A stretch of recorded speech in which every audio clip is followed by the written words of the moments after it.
Hello and welcome back to my channel learner and informer. This is Pronoy.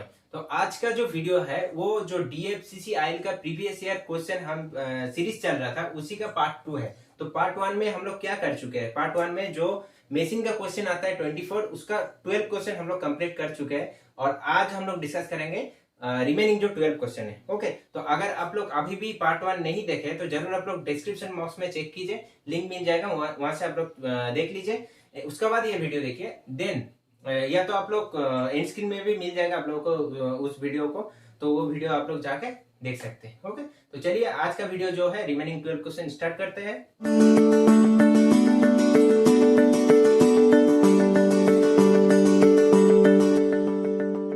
तो देखिए पहला question क्या है।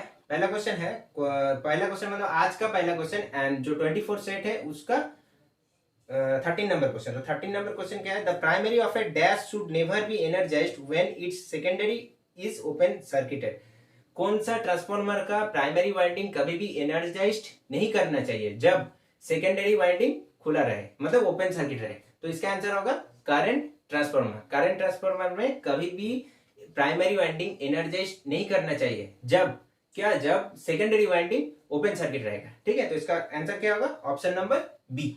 सो क्वेश्चन नंबर 14 देखिए, for a simplex wave wound generator EMF generated path is given bye.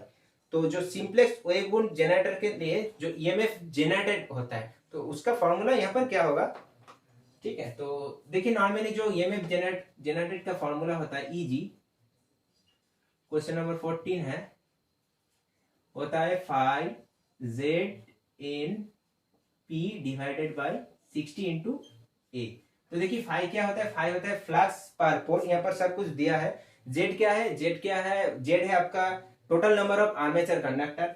N क्या है, N है आपका armature rotation in RPM and P क्या है, पोल। पोल किसमें, pole in number of generator poles. ठीक है, तो और ए क्या है, ए है नंबर ऑफ पैरेलल पाथ। तो देखिए जब सिंप्लेक्स वेववुंड जनरेटर हम लोग यूज करेंगे तब नंबर ऑफ पैरेलल पाथ क्या होता है, इक्वल्स टू 2 होता है फॉर वेव। एंड जब हम लोग simplex lap wound generator use करेंगे तब क्या होता है, number of parallel path equals to number of pole, LAP, जब लैप यूज करेंगे। ठीक है, तो क्या बोले हम वेव में यूज करेंगे A इक्वल्स टू 2। तो यहाँ पर अगर हम लोग 2 बैठाएंगे तो क्या होगा, देखिए 5ZNP डिवाइडेड बाय 60 इंटू 2 मतलब 120, 5ZNP बाय 120। तो ऑप्शन क्या होगा, ऑप्शन होगा 5ZNP bye 120, option number B. ठीक है, इसका होगा ऑप्शन नंबर बी। अगर यहाँ पर हम लोग A इक्वल्स टू P बैठाएंगे तो जब लैप क्वेश्चन में पूछेगा तो A इक्वल्स टू हम लोग अगर P बैठाएंगे तो P कट जाएगा तो क्या होगा 5ZN बाय 60। ठीक है, समझ में आ गया आई होप। देखिए क्वेश्चन नंबर 15 क्या है, क्वेश्चन नंबर 15 है 3 phase wound rotor motors are commonly called as dash motors. जो 3 phase wound rotor motors use करते हैं तो उस मोटर्स को कॉमनली क्या कहा जाता है, उसको हम लोग कहते हैं slip ring induction motor. Maximum industry में तो यूज होता है 3 फेज जो स्क्विरल के इंडक्शन मोटर होता है। दूसरा जो मोटर है वो मोटर है slip ring induction motor.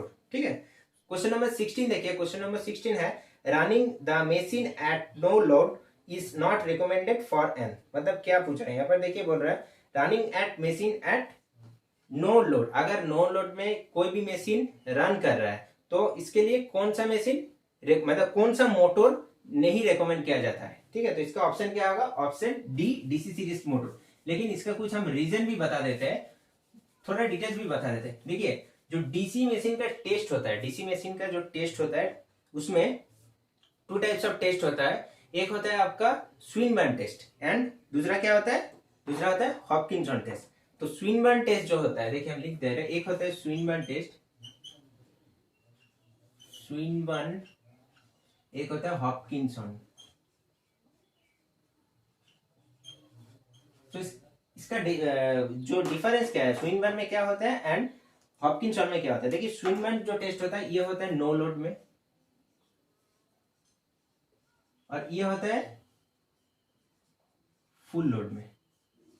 No load में होता है, ये होता है फुल लोड में। ठीक है, तो जो स्विनबर्न टेस्ट होता है, स्विनबर्न टेस्ट में कौन सा मोटर यूज होता है, स्विनबर्न टेस्ट में यूज होता है डीसी शंट मोटर, ठीक है। तो इसीलिए इस क्वेश्चन का आंसर होगा डीसी सीरीज मोटर, क्योंकि जो स्विनमैन टेस्ट होता है वो तो होता है नो लोड, और नो लोड में हम लोग क्या यूज करते हैं, डीसी शंट मोटर। तो यहाँ पर तो पूछा है कि नो लोड में हम क्या रिकमेंड नहीं कर सकते, तो इसका आंसर होगा डीसी सीरीज मोटर। और कुछ इंफॉर्मेशन देते हैं जो हॉकिंसन टेस्ट के बारे में। ये तो नो लोड में क्या, नो लोड का जो कांस्टेंट लॉस होता है वो भी निकलता है, और हॉकिंसन टेस्ट का और नाम क्या है, और इसको बैक टू बैक टेस्ट भी कहा जाता है और रीजेनरेटिव टेस्ट भी कहा जाता है। और जो हॉकिंसन टेस्ट है इसका क्या काम है, इसका जो मेशिंग का परफॉर्मेंस है regarding commutation and temperature rise, यही सब जो हॉकिंसन टेस्ट मेजर करते हैं। और भी एक्स्ट्रा बहुत सारा टेस्ट है, ब्रेक टेस्ट भी है, फील्ड टेस्ट भी है। ओके, सो ये जो टेस्ट दो है ये डीसी मशीन का मेन इंपॉर्टेंट टेस्ट है। सो देखिए question number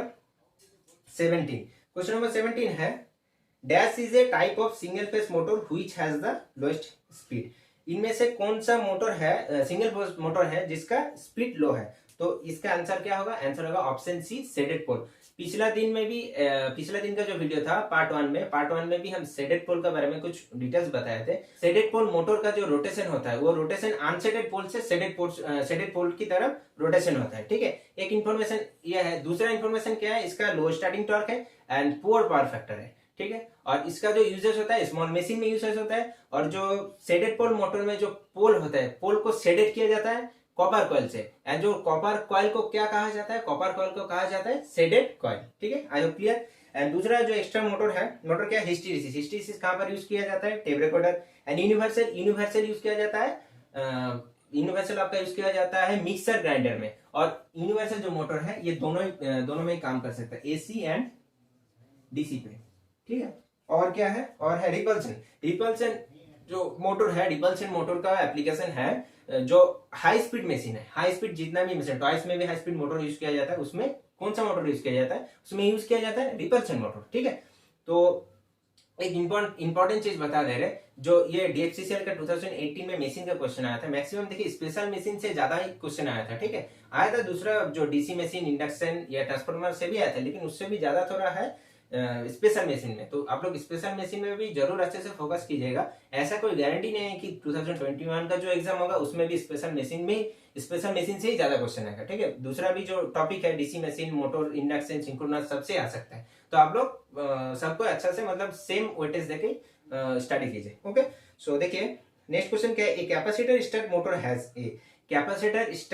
has a dash high starting torque, low efficiency, low power factor and high power factor. तो यहाँ पर देखिए लो पावर फैक्टर वो तो ऑप्शन ही नहीं होगा, क्योंकि जो कैपेसिटर स्टार्ट मोटर का ड्रॉबैक क्या है, ड्रॉबैक ही है लो पावर फैक्टर, उसका ड्रॉबैक ही मेनली होता है लो पावर फैक्टर। तो इसका ऑप्शन क्या होता है, high starting torque, option A. ये जो कैपेसिटर स्टार्ट मोटर का जो स्टार्टिंग टॉर्क होता है, स्टार्टिंग टॉर्क क्या होता है, 3 to 4 टाइम्स ज्यादा होता है। किसका ज्यादा होता है, फुल लोड टॉर्क का ज्यादा होता है। ये जो पॉइंट है, पॉइंट बहुत ही इंपॉर्टेंट है, क्योंकि ये क्वेश्चन मैक्सिमम टाइम फॉर्म होता है इन फ्यूचर। शायद ये जो डीएफसीसीएल का एग्जाम है उसमें भी आ सकता है ये वाला क्वेश्चन, ठीक है। सो देखिए नेक्स्ट क्वेश्चन क्या है, इसका दो ऑप्शन हो गया, option A. Next 19 number question है, the open circuit characteristics of a DC generator is also called as dash characteristics. जो डीसी जनरेटर का ओपन सर्किट कैरेक्टरिस्टिक्स होता है उसको क्या कहा जाता है, उसको कहा जाता है नो लोड सैचुरेशन कैरेक्टरिस्टिक्स। तो ऑप्शन क्या होगा, ऑप्शन डी। और इसका जो क्या बोलते हैं, ये जो आपका ओपन सर्किट कैरेक्टरिस्टिक कैसे होता है, देखिए ओपन सर्किट कैरेक्टरिस्टिक्स ओनली हम ड्रॉ कर दे रहे खाली। ये क्या है, किसका किसके बीच में होता है फिर बता देते हैं पहले हम, I F and E0 and E0 versus IF का ग्राफ होता है आपका नो लोड जो कैरेक्टरिस्टिक्स होता है, नो लोड जो ओपन सर्किट या नो लोड जो कैरेक्टरिस्टिक्स होता है। सो E0 वर्सेस IF होता है। तो ग्राफ कैसे होता है, ग्राफ होता है ऐसे,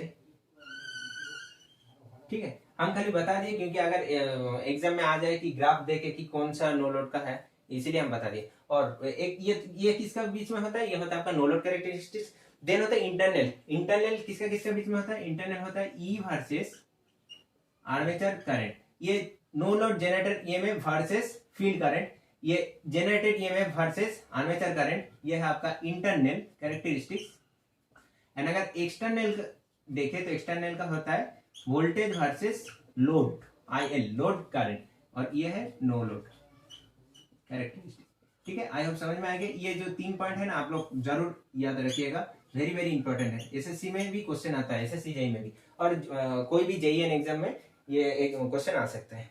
ओके, सो क्वेश्चन नंबर 20 क्या है? क्वेश्चन नंबर 20 है the direction of rotation of field in A 3 phase induction motor depends on the, जो डायरेक्शन होता है ना 3 phase induction motor, 3 phase induction motor का, तो 3 फेज इंडक्शन मोटर का जो डायरेक्शन किसका ऊपर डिपेंड करता है? तो डिपेंड करता है फेज का ऊपर। जो 3 फेज रहता है ना, R Y B, red yellow and blue, ये जो 3 फेज होता है इसी का ऊपर डिपेंडेबल है। क्योंकि अगर इस फेज को हम घुमा देंगे तो जिस तरह मोटर घूम रहा था उसका उल्टा तरह मोटर घूमने चालू हो जाएगा। ठीक है, तो क्या अगर क्लॉकवाइज घूम रहा था, एंटी क्लॉकवाइज अगर घूम रहा था तो एंटी क्लॉकवाइज स्टार्ट हो जाएगा घूमने, या अगर वाइस वर्सा हो सकता है। ठीक है, तो इसका आंसर क्या होगा? Option D. सो देखिए क्वेश्चन नंबर 21 क्या है? The function of dummy coils in DC machine is to dash, जो डमी कॉइल्स डीसी मशीन में यूज होता है वो उसका फंक्शन क्या है? उसका फंक्शन है mechanically balance the armature. Armature को मैकेनिकली बैलेंस करने के लिए डमी कॉइल यूज किया जाता है। ठीक है, सो आई होप चीज क्लियर हो गया। तो क्वेश्चन नंबर 22 क्या है? The obtain greater frequency the sleep of N induction motor should be, अगर ग्रेटर फ्रीक्वेंसी को ऑब्टेन करना है तो स्लीप क्या होना चाहिए? स्लीप, ये वेरी वेरी इंपॉर्टेंट क्वेश्चन है ये। स्लीप आपका ऑलवेज लो होना चाहिए, स्लीप ऑलवेज लो होना चाहिए, तब आपका ग्रेटर क्या होगा? ग्रेटर एफिशिएंसी होगा, एफिशिएंसी आपका ज्यादा होगा। तब आप क्या करना है? अगर स्लीप अगर लो हुआ तब आपका एफिशिएंसी ज्यादा होगा। ठीक है, तो स्लीप का फॉर्मूला क्या है? स्लीप का फॉर्मूला है S equals to ns minus N R by ns, मतलब synchronous speed minus rotor speed divided by synchronous speed. यह है स्लीप का फॉर्मूला। इस फॉर्मूला से भी कभी फॉर्मूला पुटिंग क्वेश्चन भी आ जाता है। ठीक है, इसीलिए हम एक्स्ट्रा एक्स्ट्रा जो फॉर्मूला है बता दे रहे हैं। नेक्स्ट क्वेश्चन है क्वेश्चन नंबर 23, ये मशीन का एक न्यूमेरिकल है। क्वेश्चन है the current drawn by 220 volt DC motor of armature resistance 0.5 ohm and back EMF 180 volt is. ठीक है, तो यहाँ पर करंट मांग रहा है, क्या जो इसका आंसर क्या चाहिए? करंट का।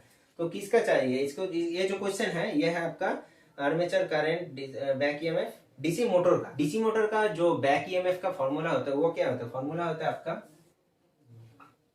EB equals to V minus IA into RA। अगर ये वाला आपका जेनरेटर का क्वेश्चन रहता तो जेनरेटर का अगर क्वेश्चन रहता तो क्या होता है? EG equals to B plus IA RA, ये भी याद रखिए। ठीक है, तो यहाँ पर गिवन डाटा क्या क्या है? गिवन डाटा देखिए, गिवन डाटा है the current draw bye, current तो पूछा है, मतलब IA हमको पूछा है, फिर है 220 volt DC motor and 180 volt क्या है? Back EMF. तो बैक ईएमएफ आपका है 180, वोल्टेज आपका दिया है 220, IA तो पूछा है एंड RA क्या है? 0.5। ठीक है, RA क्या है? 0.5। तो इसको अगर कैलकुलेशन करेंगे तो IA का वैल्यू क्या आएगा? ये हम लिख दे रहे हैं, यह है जेनरेटर का, यह है मोटर का, लेकिन किस जनरेटर एंड किस मोटर का? यह है डीसी, यह भी है डीसी। ठीक है, तो इसको अगर सॉल्यूशन करेंगे तो 220 से अगर 180 माइनस होगा तो कितना होगा? इधर होगा -40 equals to minus IA into 0.5। इसको अगर सॉल्यूशन करेंगे तो कितना आएगा? IA equals to minus minus चल जाएगा। ठीक है, फिर I इक्वल्स टू क्या होगा? 40 divided by 0.5 equals to 40 divided by 5 into 10, 5 two 10, 40 two 80 ampere. I hope आप लोगों को क्लियर हो गया। ऑप्शन क्या होगा? Option B. ठीक है, तो कैसे हम किए हो आप लोग का क्लियर हो गया। तो देखिए क्वेश्चन नंबर 24 क्या है? क्वेश्चन नंबर 24 है the magnetic flux density on the surface of an iron face is 1.5 Tesla, which is the typical saturation level value of ferromagnetic material, find the force density on the iron phase। तो जो force density iron face का जो formula होता है, formula क्या है force density का? F equals to half of bm square divided by mu 0। ठीक है, तो bm स्क्वायर का वैल्यू यहाँ पर दिया है, bm का जो वैल्यू है 1.5 टेस्ला एंड म्यू 0 का वैल्यू क्या होता है? म्यू 0 का वैल्यू होता है 4 pi into 10 to the power -7 newton per ampere square. ठीक है, ये होता है आपका म्यू 0 का फॉर्मूला क्या बोले, 4 pi into 10⁻⁻7 Newton per ampere square. ठीक है, तो यहाँ पर अगर हम लोग बैठाएंगे तो क्या होगा, देखिए half of 1.5 whole square divided by 4 pi into 10⁻⁻7। तो इसका आंसर क्या होगा, यहाँ पर अगर बैठाएंगे तो इसका आंसर होगा ऑप्शन नंबर डी 0.89 इंटू 10⁻6। ठीक है, 0.89 इंटू 10⁻6। टाइम वेस्ट होगा, इसीलिए हम डायरेक्टली आंसर बता दिए। ठीक है, चेक कर सकते हैं आप लोग। सो 0.89 इंटू 10⁻6, तो ऑप्शन क्या होगा, ऑप्शन डी। ठीक है, तो ये जो टोटल सेट था, इस सेट में न्यूमेरिकल भी था, लेकिन न्यूमेरिकल बहुत ही इजी न्यूमेरिकल था। अगले दिन भी हम लोग न्यूमेरिकल किए थे, और आज भी न्यूमेरिकल था, 2 न्यूमेरिकल था। पिछला दिन भी 2 या 3 न्यूमेरिकल था, इतना याद नहीं है। अगर इस वीडियो को अच्छा लगा तो जरूर आप लोग चैनल को सब्सक्राइब कीजिए एंड इस वीडियो को लाइक कीजिए एंड कमेंट कीजिए अगर कुछ प्रॉब्लम रहा, एंड इस चैनल को सब्सक्राइब कीजिए, क्योंकि ये जो DFCC आयल का PYQ चल रहा है, प्रीवियस ईयर क्वेश्चन का 2 पार्ट आज कंप्लीट हो चुका है। तीसरा पार्ट में हम ला सकते हैं या मेजरमेंट या तो इलेक्ट्रॉनिक्स। ठीक है, तो वो आप लोगों को देख के पता चलेगा, वो सरप्राइज है। या तो हम मेजरमेंट ला सकते हैं या इलेक्ट्रॉनिक्स ला सकते हैं। ठीक है, तो अगर आप लोग पार्ट 1 भी नहीं देखे तो पार्ट 1 का लिंक भी डिस्क्रिप्शन में है, वो आप लोग जाके जरूर चेक कीजिए। और जो आज का जितना भी क्वेश्चन आप लोगों को मिला, वो क्वेश्चन भी आप लोग घर में जरूर चेक कीजिएगा। पूरा जो क्वेश्चन हम आज कराया है 12 क्वेश्चन, वो भी जाके आप लोग जरूर चेक कीजिएगा, क्योंकि अगर आप लोग प्रैक्टिस नहीं करेंगे तो आप लोग मतलब भूलते जाएंगे। ठीक है, तो इसीलिए बोल रहे हैं इसको जाके जरूर आप लोग चेक कीजिए। और मेरा जो एक दूसरा चैनल है लर्न विद प्रोनॉन, उसमें भी चल रहा है मेरा PYQ किसका, group D, MTS and WBP के लिए, जो साइंस का एंड मैथ का। तो वो चैनल भी आप लोग जाके विजिट कीजिए एंड चैनल का वीडियो देखिए, एंड अगर अच्छा लगा वीडियो को तो जरूर चैनल को सब्सक्राइब कीजिए। ओके, तो आज तक के लिए goodbye and thank you.